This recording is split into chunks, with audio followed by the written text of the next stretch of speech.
Assalamualaikum warahmatullahi wabarakatuh.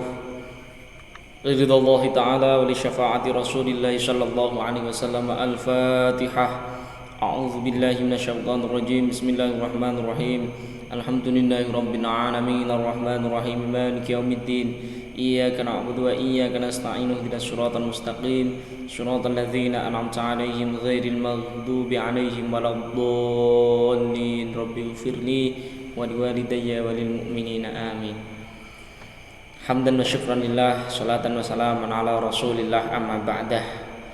Selamat pagi anak-anakku kelas 4. Jumpa lagi dengan saya di pelajaran Al-Quran Hadis. Sudah saya tampilkan di video kali ini. Untuk hari ini pembahasannya ialah memahami isi kandungan surat Al-Asr.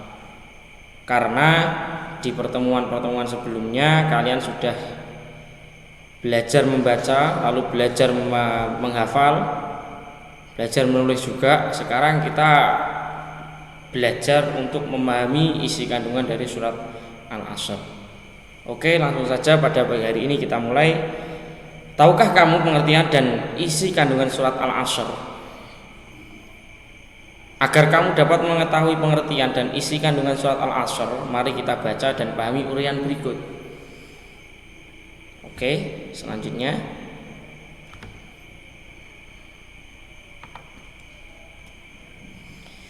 memahami isi kandungan surat Al-Asr. Yang pertama, surat Al-Asr adalah surat ke-103 dalam Al-Quran. Jadi urutan yang ke-103. Jumlah surat Al-Quran itu ada berapa? Ada yang tahu? Ya, ada 114 surat. Nah, surat Al-Asr ini adalah urutan yang ke-103. Surat Al-Asr terdiri dari 3 ayat. Diturunkan sesudah surat Al-Insyirah turun di kota Mekah. Oleh sebab itu maka dikatakan dengan surah Makkiyah. Karena diturunkan sebelum Nabi Muhammad SAW hijrah ke Madinah. Jadi surah-surah yang ada di dalam Al-Quran yang diturunkan sebelum Nabi Muhammad hijrah ke Madinah itu disebut dengan surah Makkiyah. Al-Asr sendiri mempunyai arti demi masa. Masa yaitu sama dengan waktu, yaitu menerangkan tentang memanfaatkan waktu dan mengisinya dengan perbuatan yang bermanfaat. Jadi di dalam surat Al-Asr ini Allah Ta'ala menjelaskan atau memberi penjelasan terhadap kita akan pentingnya waktu. Jadi kita semua kalau sudah bisa membaca, menghafal, menulis, lalu sudah mencoba memahami sedikit-sedikit dari isi kandungan surat Al-Asr ini, ya kita harus pandai-pandai memanfaatkan waktu. Pengambilan dari nama Al-Asr itu diambil pada ayat pertama, yaitu wal asri. Surat Al-Asr terletak setelah surah At-Takatsur dan sebelum surah Al-Humazah di dalam Al-Quran. Ini urutan di dalam Al-Qurannya. Namun urutan turunnya surat Al-Asr ini diturunkan setelah Al-Insyirah, tetapi penempatan di dalam Al-Quran Al-Asr ini terletak setelah surat At-Takatsur dan terletak sebelum surah Al-Humazah. Oke, lanjut. Kita masuk pada pembahasan isi kandungan surat Al-Asr ayat pertama. Isi kandungan surat Al-Asr ayat pertama artinya masa atau waktu. Jadi wal asri artinya demi masa atau demi waktu. Di situ menjelaskan bahwa Allah Ta'ala bersumpah dengan masa yang mencakup waktu pagi sampai malam. Pada waktu tersebut manusia banyak melakukan perbuatan. Otomatis ya, mulai pagi terbitnya matahari sampai terbenamnya matahari saja sudah banyak pekerjaan-pekerjaan yang kita perbuat. Tetapi di dalam surat Al-Asr ini Allah Subhanahu wa taala bersumpah dengan masa yang mencakup waktu pagi sampai pada waktu malam hari. Pada ayat kedua Allah taala, bagaimana bunyi ayat kedua? Innal insana lafi khusrin. Ayat kedua menjelaskan bahwa Allah Subhanahu wa taala menyebutkan bahwa manusia itu benar-benar berada dalam kerugian. Jadi kalau kita tidak bisa memanfaatkan waktu semaksimal mungkin, sebaik mungkin, maka kita bisa dikategorikan sebagai orang yang benar-benar berada dalam kerugian. Lalu ayat yang terakhir menjelaskan apa? Menjelaskan tentang manusia yang terhindar dari kerugian. Siapa yaitu orang yang terhindar dari kerugian? Orang-orang yang terhindar dari kerugian ialah manusia yang senantiasa beriman dan mengerjakan amal-amal soleh serta saling menasihati dalam kebenaran dan kesabaran. Ini berkaitan dengan ayat pertama dan ayat kedua. Ayat pertama Allah bersumpah demi masa atau demi waktu. Ini menandakan bahwa di dalam waktu ini manusia banyak melakukan perbuatan.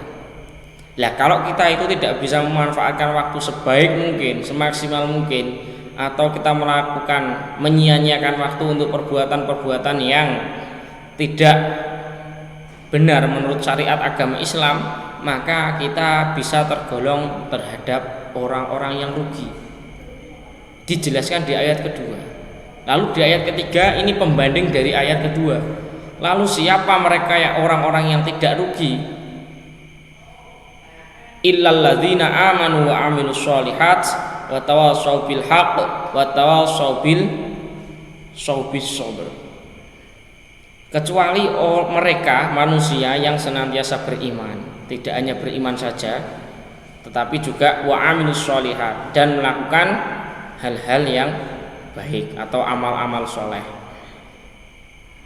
Seperti apa amal-amalan soleh? Banyak sekali, seperti mengerjakan sholat, mengaji, belajar dan lain sebagainya, dan mau menasihati dalam kebenaran dan kesabaran. Ini kandungan dari surah Al-Asr.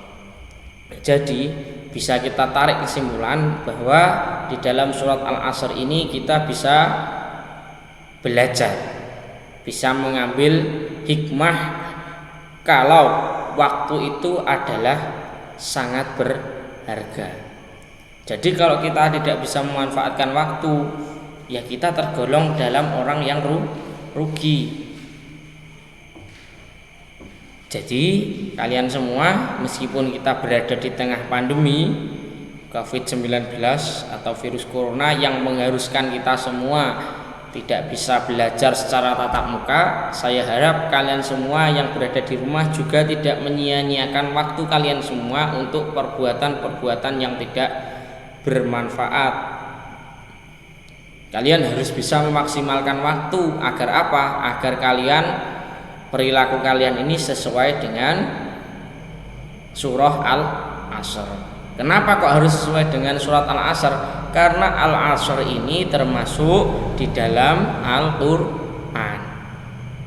Kenapa kok kita harus mengikuti aturan Al-Quran? Ya karena Al-Quran itu ialah pedoman bagi umat manusia. Kalau kita tidak mengikuti pedoman atau petunjuk manusia, ya kita pastinya akan tersesat.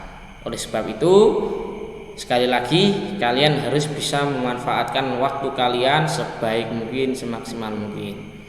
Karena kemarin sudah saya kasih waktu free, tidak ada tugas, hanya materi saja. Untuk kali ini kalian kelas 4 ya, untuk mengerjakan 2 soal. Nah, soalnya dari mana? Akan saya dikte. Yang nomor 1,